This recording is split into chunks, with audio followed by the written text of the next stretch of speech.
Et le 11e chapitre, et juste une partie du verset, la dernière partie. Et voici ce que nous lisons. Il dit là, ce fut à Antioche que pour la première fois, les disciples furent appelés chrétiens.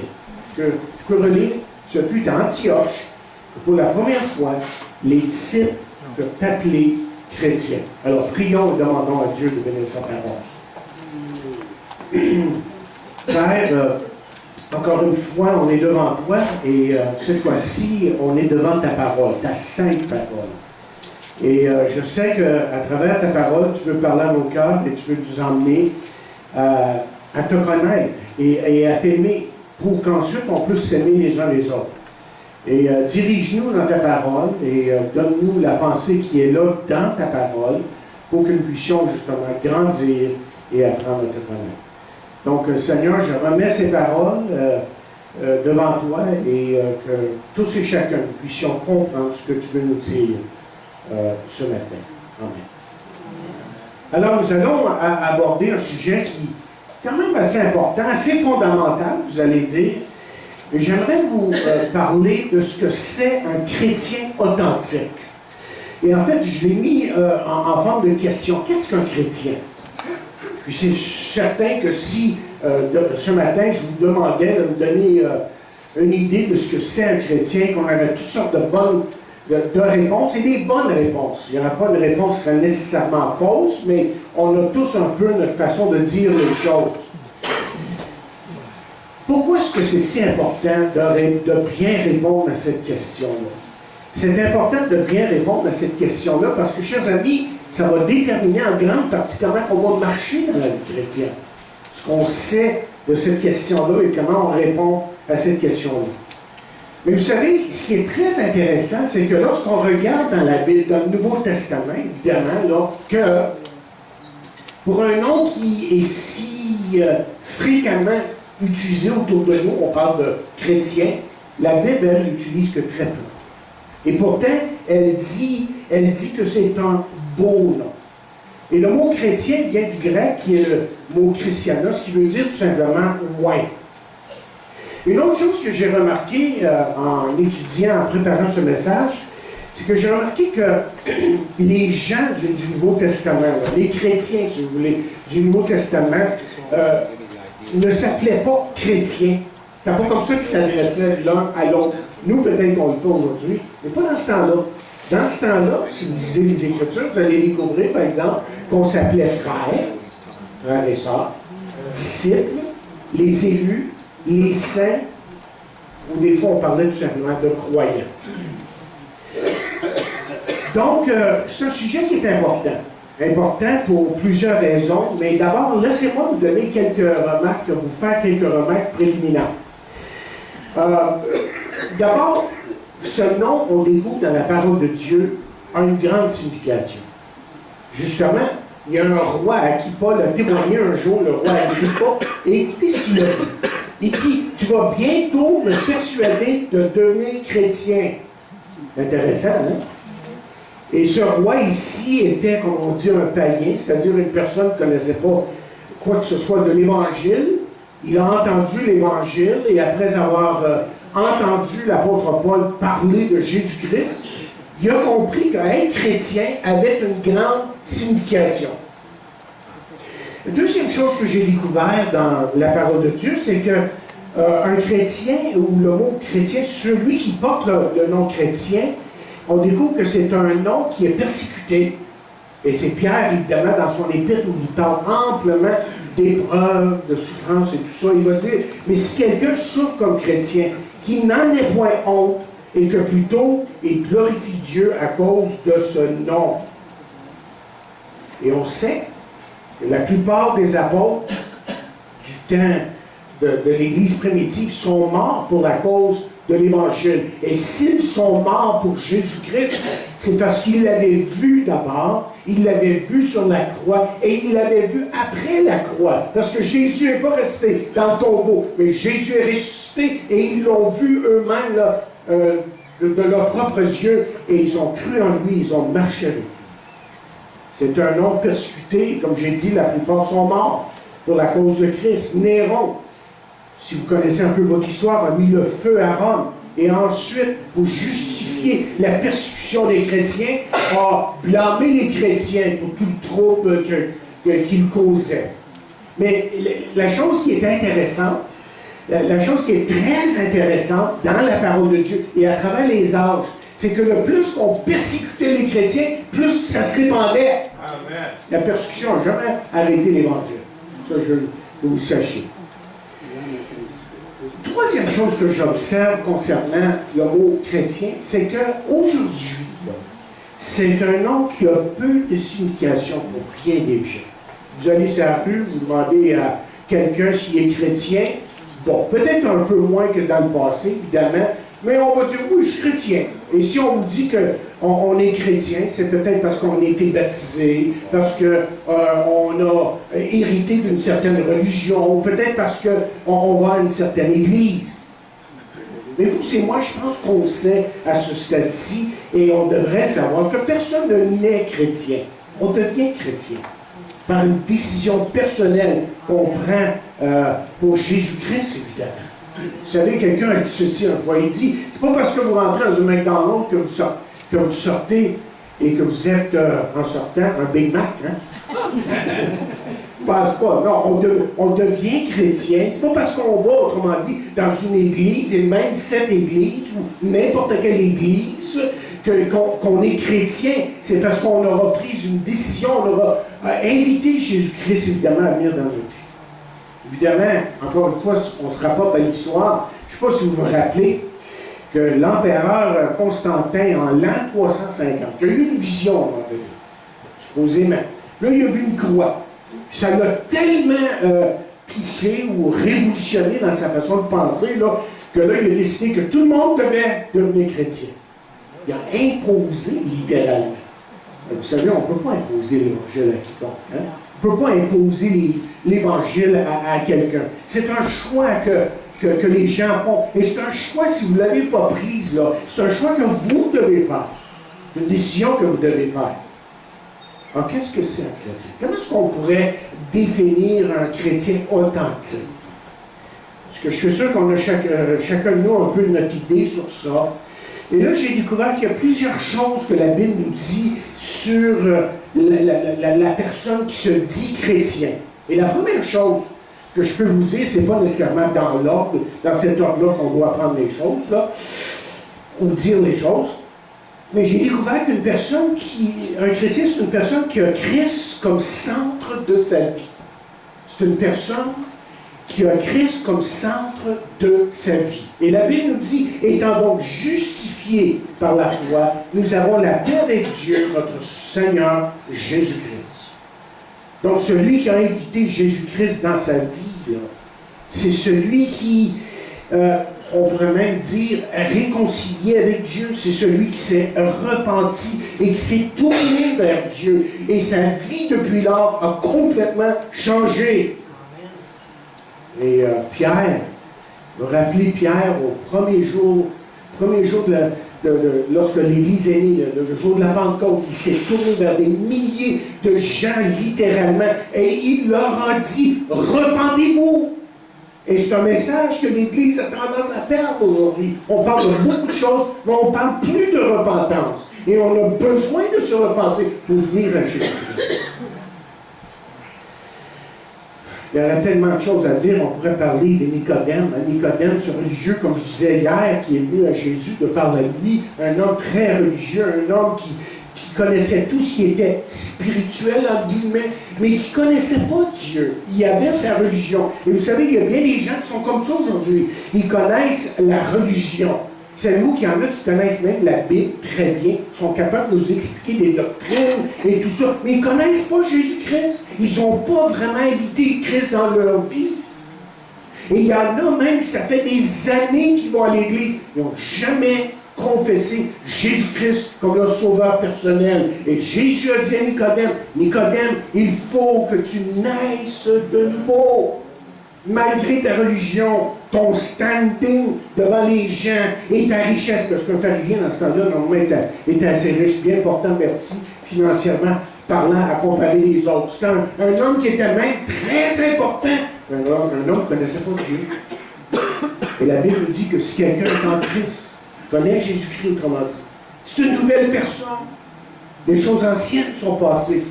Et voici toutes choses sont devenues nouvelles.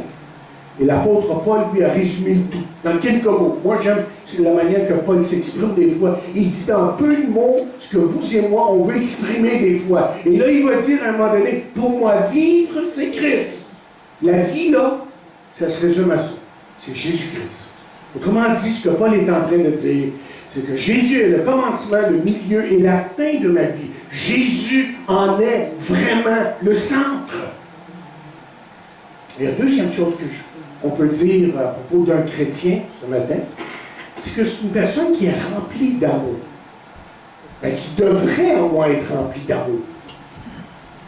Parce que dans le monde aujourd'hui, dans notre monde, il y a tellement de haine. Avez-vous remarqué la haine qui existe dans le monde aujourd'hui? On se demande, mais comment ça se fait? Et même parmi les politiciens qui, eux, signent des traités. Hein, il y a eu un traité entre Israël et les Palestiniens dernièrement. Mais l'idée derrière ça, c'est je te respecte aussi longtemps que tu es d'accord avec moi. Aussitôt que tu n'es pas d'accord avec moi, pataf! Puis pataf, on se tire dessus. Comme ça, hein? Dans notre monde. Et c'est tellement contraire aux Écritures. C'est tellement contraire aux choses que Jésus a dit. Lorsque Jésus a dit, aimez vos ennemis, bénissez ceux qui vous maudissent. Et quand Jésus-Christ est mort sur la croix, il a vraiment, mais vraiment manifesté son amour. Au point de dire, Père, pardonne-leur, car ils ne savent ce qu'ils font. Pas des paroles d'une personne qui est pleine de haine, ça. Et le chrétien, voyez, le point que je veux emmener là, ce matin, c'est que vous et moi, en tant que chrétiens, en tant qu'enfants de Dieu, on a ce privilège, et il faut considérer ça comme un privilège. On a le privilège d'être rempli de ce même amour, cet amour qui a placé Jésus-Christ sur la croix, c'est cet amour-là qui devrait nous remplir. Non, ça, on n'a rien. Troisièmement, si je peux vous parler d'un chrétien authentique, là, c'est une personne qui fait confiance à Jésus-Christ. C'est important qu'on comprenne ce qu'on veut dire ici. Hein, on parle des fois d'accepter Jésus-Christ dans sa vie, d'inviter Jésus-Christ dans sa vie. Et c'est tout des mots que vous et moi, probablement, on comprend. Mais des fois, quand on partage ces paroles-là avec quelqu'un qui n'a rien d'évangile, ça veut dire quoi, c'est inviter Jésus-Christ? Puis, ou accepter Jésus-Christ dans ma vie, ça veut dire quoi, ça, exactement? Mais ça veut dire essentiellement faire confiance à quelqu'un. Et lorsque vous et moi, on est venus à Jésus-Christ, on a fait confiance à Jésus parce que Jésus-Christ est mort sur la croix pour nous. Et c'est pour ça que la Bible peut dire ceci maintenant. C'est par la grâce que vous êtes sauvés, par le moyen de la foi. Qu'est-ce que ça veut dire, la grâce? Vous le savez, c'est un don mérité. Je ne mérite absolument rien, mais Dieu dit, écoute, c'est vrai que tu ne mérites rien, mais je te le donne. Je te le donne parce que je t'aime. Et Jésus, encore une fois, a démontré son amour sur la croix, l'amour de Dieu sur la croix. Et le chrétien, vous voyez, on peut dire, si on peut résumer nos pensées ici, là, il peut faire confiance à Jésus pour bien des choses. D'abord, pour son passé, je pense que je l'ai dit la semaine dernière, parce qu'il est pardonné. Hein? On peut le remercier. Je suis un homme, une femme pardonnée. Je ne suis peut-être pas parfait encore, mais je sais que je suis pardonné parce que Jésus a pris tous mes péchés sur la croix. Mes péchés du passé, du présent, même du futur. Et le chrétien fait confiance à Jésus justement en ce qui a trait à son présent. Parce qu'il a la garantie dans les Écritures que Dieu prend soin de lui. Écoutez ce que la Bible dit. Elle dit, « Et mon Dieu pourvoira à quelques-uns de vos besoins selon sa richesse avec gloire en Jésus-Christ. » Ah, excuse, j'ai mal lu. Moi, j'ai fait exprès. J'ai fait exprès parce que je veux savoir que vous êtes en train d'écouter. Hein? C'est à tous nos besoins. C'est pas juste à quelques-uns de nos besoins que la Bible dit. Et ensuite, le futur. On a cette confiance, hein? On fait confiance à Jésus pour notre futur, pour notre avenir. Et les gens sont soucieux pour l'avenir. On a juste écouté les nouvelles, les économistes, les politiciens. Wow, on ne sait pas, ça va-tu aller, ça va-tu peut-être pas aller, on va-tu faire faillite, on ne va pas faire faillite. Et puis, on est nerveux aujourd'hui. notre avenir est garanti à cause de ce que Jésus a fait, évidemment. Et voici ce que la Bible dit, écoutez bien. Il dit, celui qui croit au Fils a la vie éternelle. Et celui, et j'aime la manière qu'une certaine traduction le dit, il dit, celui qui ne se confie pas, vous voyez encore le mot confiance, là? Confiance, confie. C'est celui qui ne se confie pas au Fils n'a pas la vie, mais la colère de Dieu demeure sur lui. On pourrait longuement parler de la colère de Dieu. Mais c'est quelque chose de terrible. Mais cette colère-là disparaît lorsque Jésus-Christ devient notre sauveur. Aussi longtemps qu'on n'est pas à Jésus, qu'on n'a pas invité Jésus-Christ dans notre vie, on est sous la colère de Dieu. Mais pour le moment, Dieu nous offre une porte de sortie. Et Jésus a dit, je suis là. Le chemin. Je ne l'ai pas. Jésus a parlé tellement simplement. Hein? Des fois, je me demande, mais comment ça se fait que les gens ne comprennent pas? C'est pas difficile à comprendre. Je suis la porte, je suis le chemin, la vérité, la vie. Et toutes des choses comme ça. Mais on voit, là, moi, ce que je comprends de tout ça, je pense que vous le comprenez aussi, c'est qu'on s'aperçoit que pour qu'une personne comprenne spirituellement, il faut que le Saint-Esprit l'éclaire.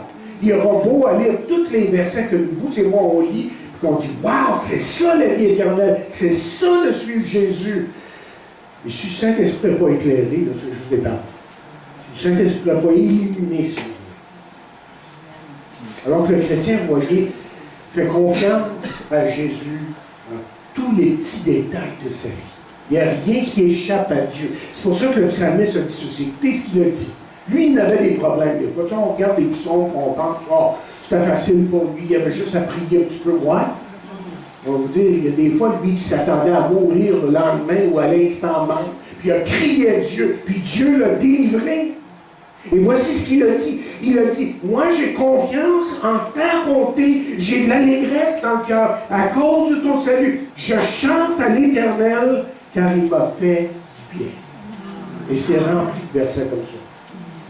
Et ça n'allait pas toujours. On ne sait pas là, que ça trouve facile pour lui. C'était quand même un roi. Il y avait une nation qui devait diriger. Il y avait des ennemis qui venaient détruire, comme aujourd'hui, détruire Israël. Et on voulait anéantir ce peuple. Et ce roi David, ici, s'est littéralement placé devant Dieu. Et il a supplié Dieu pour le délivrer. Et c'est ça que Dieu veut faire pour lui. Quatrième chose qu'on peut dire à propos d'un chrétien authentique, là, si on est pour le définir, j'ai découvert que c'est une personne qui obéit à la parole. Qui obéit à la parole.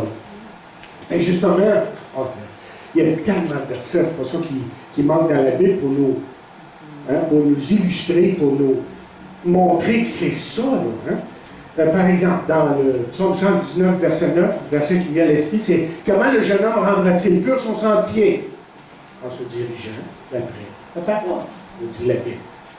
Et l'apôtre Paul, lui, exhortait à un moment donné les chrétiens, et il dit ceci, il dit, dans nos prières, il dit, nous demandons que vous soyez remplis de la connaissance de sa volonté en toute sagesse et intelligence spirituelle pour marcher d'une manière digne du Seigneur et lui être entièrement agréable.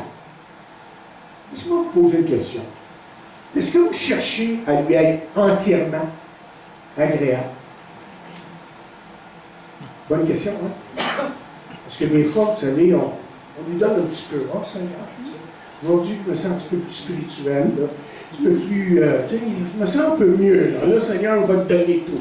Quand ça va mal, on oublie de prier, on oublie de simplement dépendre de lui, de le laisser parler à nos cœurs. Ou peut-être que le problème, c'est qu'on a péché. OK?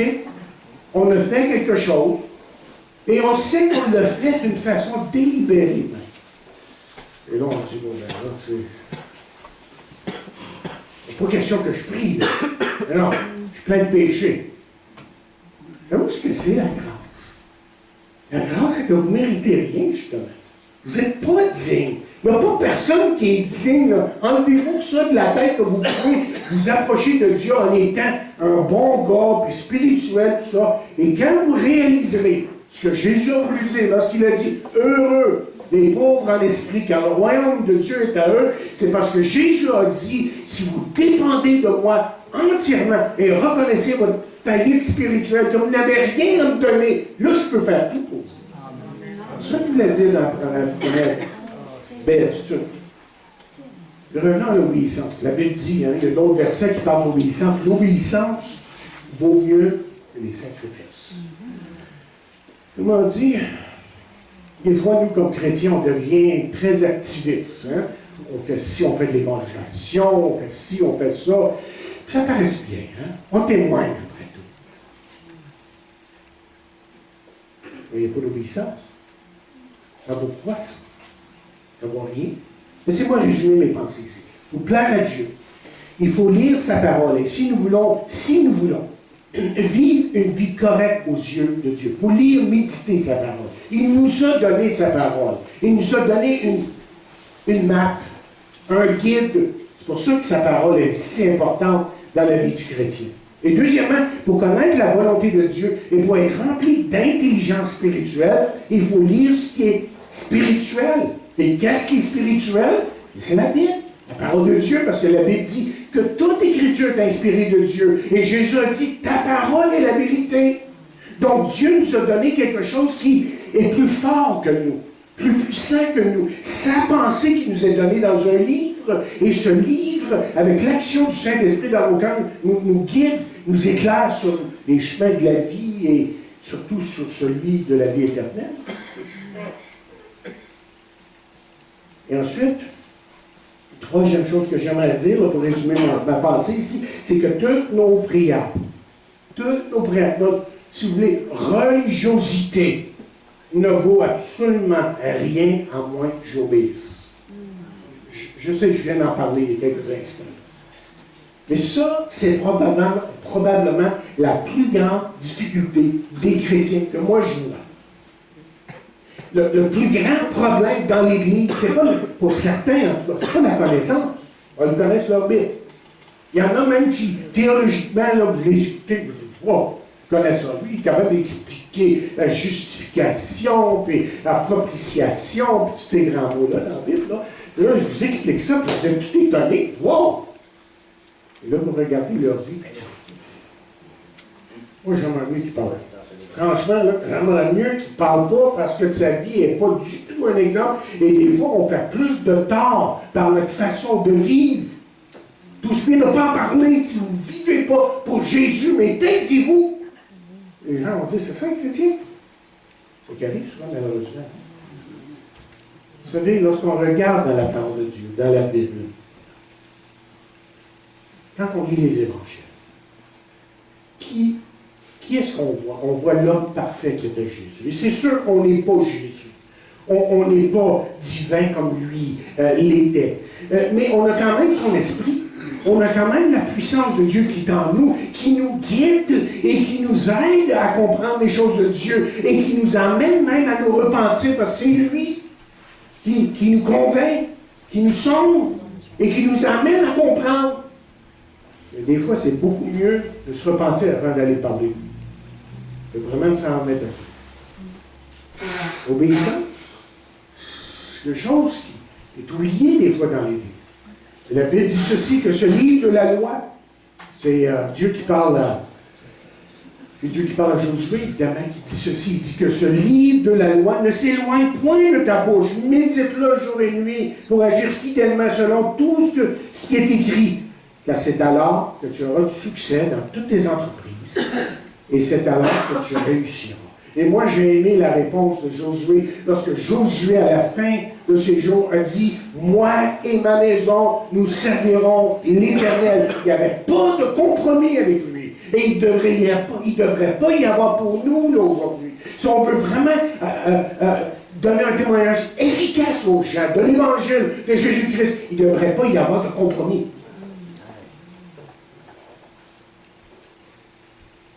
OK, cinquièmement. Un chrétien authentique, comment est-ce qu'on peut le définir? Moi, je le définis comme suit. Un chrétien, c'est une personne qui cherche à servir les autres. Il cherche à tout prix à servir les autres. Il est un peu comme le bon samaritain qui lui n'a pas compté le prix, hein, à un moment donné, quand il a arrangé le type qui était blessé, tout ça, il parle au propriétaire, il lui dit, écoute, là, je t'en donne un peu, tu en manques, je t'en donnerai plus tard. Ça, c'est un esprit, c'est l'esprit de service. C'est l'homme de Dieu qui dit, je vais servir mon Dieu, coûte que coûte. Et c'est la même attitude, évidemment, que Jésus avait. Parce que Jésus a dit, le Fils de l'homme n'est pas venu pour être servi, mais pour servir.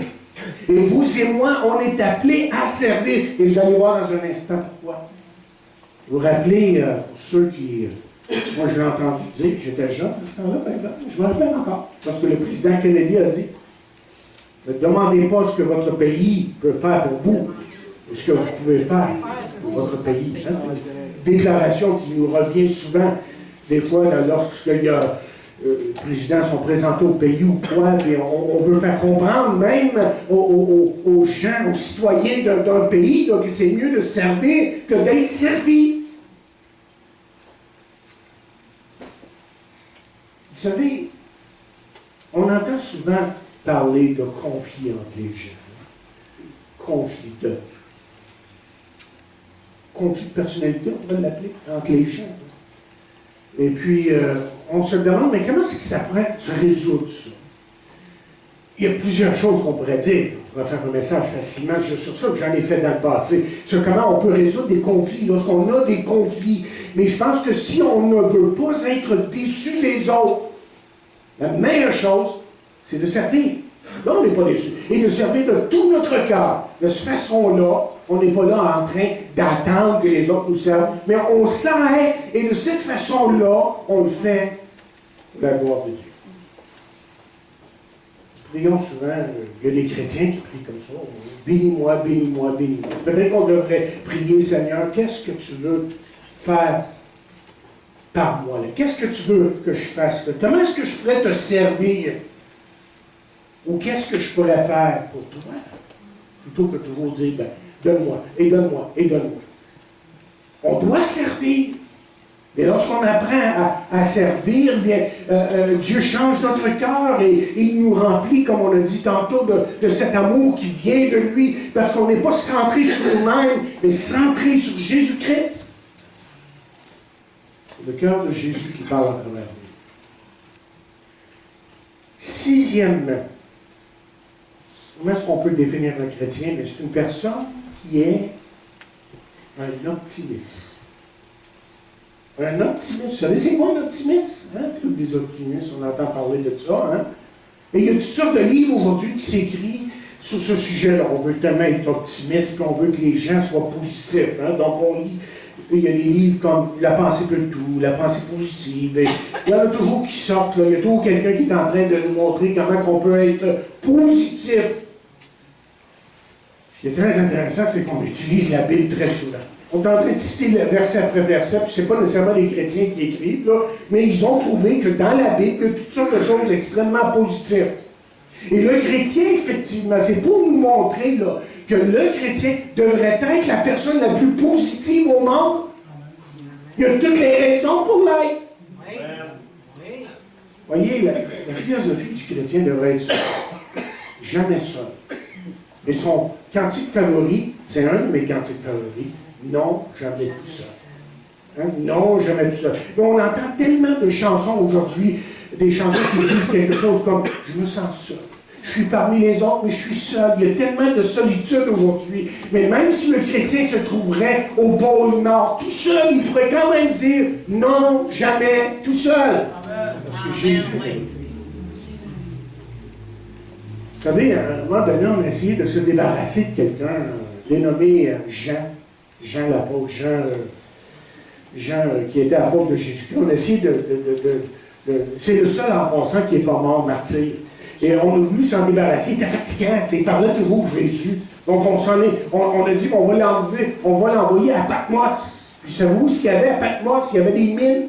Puis on faisait travailler les prisonniers dans les mines, puis les bandits, puis tout le reste. Là. On l'a envoyé là, puis on dit « Ah bon, débarrasse. » C'est débarrassé de Jean. Mais ce qu'ils n'ont pas réalisé, c'est qu'il y a d'autres choses qui est arrivée dans la vie de Jean. Hein? Je passe pour mon téléphone, ça. OK, c'est bien. OK. C'est que là, ils ont, se sont aperçus qu'il y a d'autres choses qui est arrivé de merveilleux dans la vie de Jean lorsqu'on lit révélation de Jésus-Christ que Dieu lui a donné pour montrer à ses serviteurs les choses qui doivent arriver bientôt et qu'il a fait connaître par l'envoi de son âme. Qu'est-ce qu'on découvre? C'est qu'il n'était pas seul d'abord, OK, sur cette île-là. Mais deuxièmement, il y a eu une révélation de Dieu. Tout ce livre qu'on appelle l'Apocalypse, où on voit la gloire de Dieu et Jésus et ses enfants dans sa gloire, c'est à Jean qui l'a donné ça. Seul sur une île. Délaissé par tout le monde. Les chrétiens, là, c'est tellement positif. Toujours lis ça. Parce que c'est tiré de la Bible du Sommeur. Mais écoutez bien ce qui est dit ici. Je veux que vous compreniez l'esprit que les chrétiens de la première Église avaient. Il dit, voici comment nous recommandons nous-mêmes en toutes choses comme serviteurs de Dieu. C'est en vivant avec une persévérance sans faille, dans les détresses, les privations, les angoisses, dans les coups, les prisons. On parle de chrétiens, là. Okay? Les émeutes, dans les fatigues, les veilles, les jeûnes. C'est par la pureté, par la connaissance, par la patience, par la bonté, par l'Esprit de Dieu, par l'amour sans feinte, par la parole de vérité, par la puissance de Dieu, c'est par les armes de la justice offensive et défensive, qu'on nous honore ou qu'on nous méprise, que l'on dise de nous du mal ou du bien, et encore, on nous prend pour des imposteurs, mais nous disons la vérité. On nous prend pour des inconnus et pourtant on nous connaît bien. On nous prend pour des mourants et voici nous sommes toujours en vie. On nous prend pour des condamnés et voici qu'on n'est pas exécutés. On nous croit affligés, mais nous sommes joyeux, pauvres, et nous faisons beaucoup de riches, dépourvus de tout, alors que tout nous appartient. Pas si vous saisissez la pensée ici, là. Hey, c'était des gens qui étaient en prison, là, probablement. Paul, par exemple, était en prison, puis il était en train de dire « Réjouissez-vous toujours dans le Seigneur ». Je me demande s'il était sur la même planète. Mais vous voyez, il y avait de la joie. Et il y avait de l'optimisme. Et cet optimisme était basé sur le fait qu'ils avaient entendu de leurs propres oreilles, ces hommes et ces femmes, du temps de Jésus, du temps de la première Église, Jésus lui dit, et nous l'entendons, parce que la parole de Dieu nous le dit, et le Saint-Esprit nous le révèle. Et Jésus a dit, et voici, je suis avec vous tous les jours jusqu'à la fin des temps. Bon. Une dernière chose. Une dernière chose. C'est qu'un chrétien authentique, un chrétien qui est vraiment chrétien, c'est une personne qui est rassurée, qui a de l'espoir. Parce qu'on vit dans un monde où il y a tellement d'incertitudes. Et je suis sûr qu'il y en a parmi vous ce matin-là. Vous êtes incertain. Il y a des choses dans votre vie qui se passent. Là. C'est peut-être la maladie, peut-être votre état de santé, tout simplement. Et vous êtes incertain et vous dites, j'aille chez le médecin la semaine prochaine. Et là, peut-être pour d'autres, c'est votre famille. Ça ne marche pas dans votre famille, ça ne marche pas dans votre mariage. Vous dites, je ne sais pas à quoi m'attendre. Pour d'autres, c'est les finances, évidemment, qui ne marchent pas. Et je pourrais continuer comme ça. Il y a une incertitude là, qui sévit dans votre vie et vous vous demandez, mais comment est-ce que je vais m'en sortir?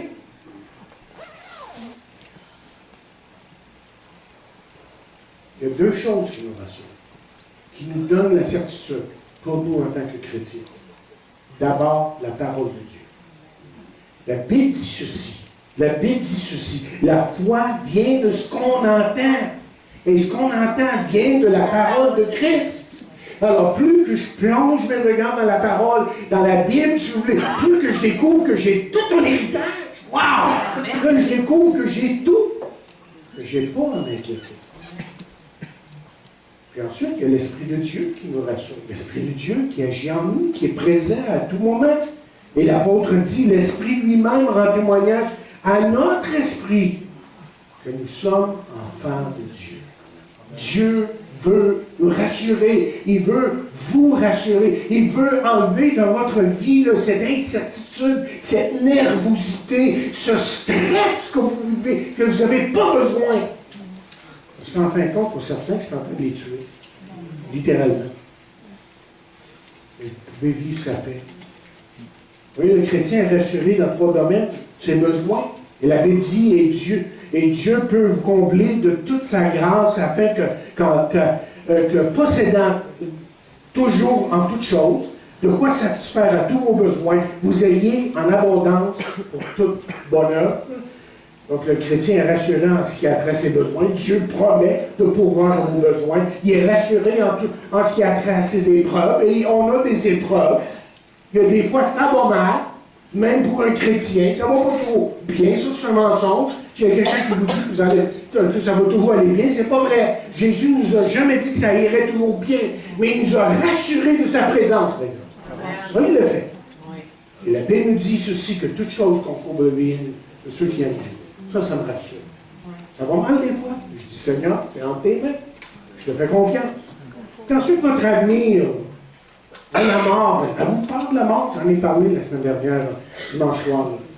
Mais le chrétien, lui, a de l'assurance face à la mort. Il sait à quoi s'en tenir parce que, vous voyez, la Bible nous dit que Dieu lui a donné, le moment que vous recevez Jésus-Christ dans votre vie, Dieu vous donne la vie éternelle. Ah. Pas juste la vie, là. Et la vie qui dure en permanence avec lui.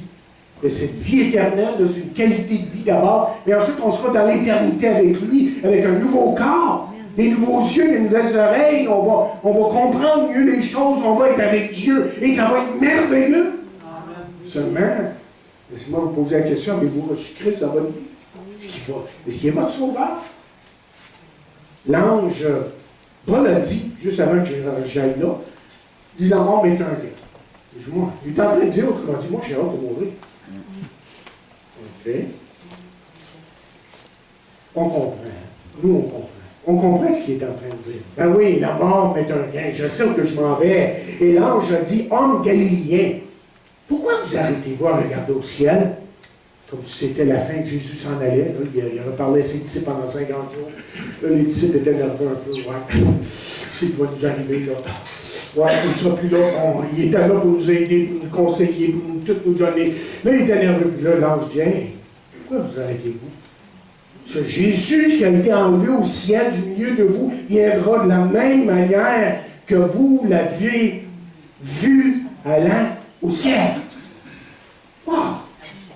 Je pense que ça doit avoir changé un peu leur perspective, un peu, des choses. Hein?